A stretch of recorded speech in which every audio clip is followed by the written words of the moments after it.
is it refreshing to see a manager like Bielsa who comes into the Premier League and actually attacks it, doesn't kind of try and limp towards 40 points and safety, but actually tries to attack the league, whoever he's playing? Is that something you admire in a manager?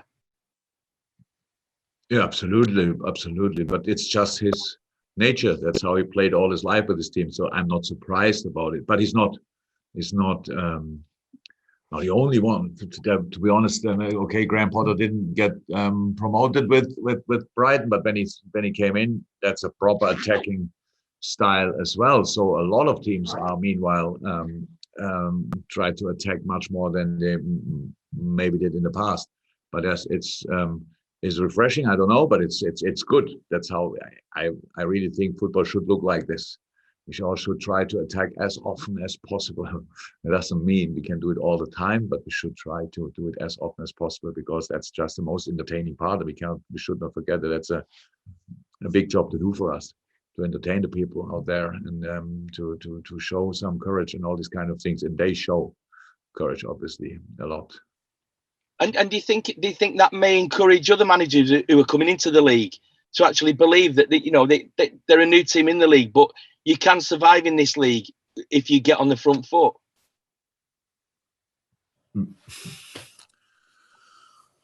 What do I know, really? But I think West Brom tried it as well with Slaven Bilic, and then they didn't work 100% out, or not enough points. Now, if you see what now with Sam, they are attacking as well. These kind of things, it's all different. Slightly, it's different organized, but in the end, you only win games with attacks. So that's how it is. But I don't sit here now and give any messages for coaches who get promoted next year and how you can be successful in the league. I think a very good example is Norwich.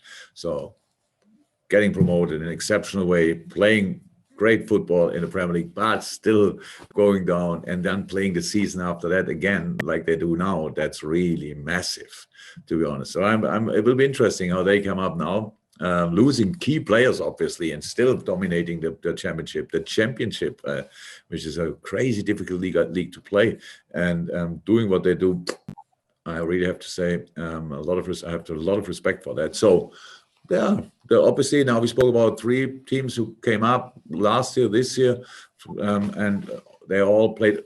Fulham came back. What is Fulham doing? Of course, Scott Parker. That's proper attacking possession football. So, and will it be enough in the end? I don't know. We will see that, but they try, and that's the way. So there's not only one way to stay in the league, but you have to find the one which works, obviously, for your team. Thank you. Thank you, Simon. And a couple from me and Doyle to finish, and then that will be the last part of the Sunday. So we need the hands up from the daily section. Doyle? Yeah, just on James Milner, he's featured a bit more regularly in recent weeks, and your results have been good. Whether that's a coincidence or not, but how important has his leadership and experience been, especially when you've got Jordan and Virgil on the sideline still? Massively important, very, very important. He played very good, and I think we won the games because he was on the pitch, not despite. I'm very sure about that. But don't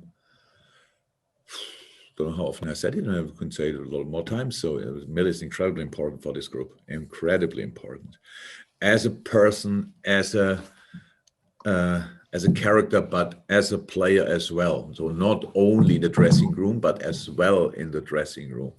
And so I think Millie was always around playing or coming on or whatever when he was fit. So there were some really little issues, but enough of an issue to rule him out in the last months. But now he's completely fit. Hopefully it stays like this, and it makes him then an important player on and off the pitch, and that's good, and I'm really happy to have him. And how important is it for the whole team that you've obviously got these 7 games to chase down that top 4 place, that you've been in this situation before in the last couple of seasons where you've always had something to go for, whereas perhaps some of the other teams around you haven't been in that situation? Absolutely important. Absolutely important. We have kind of 7 finals if you want.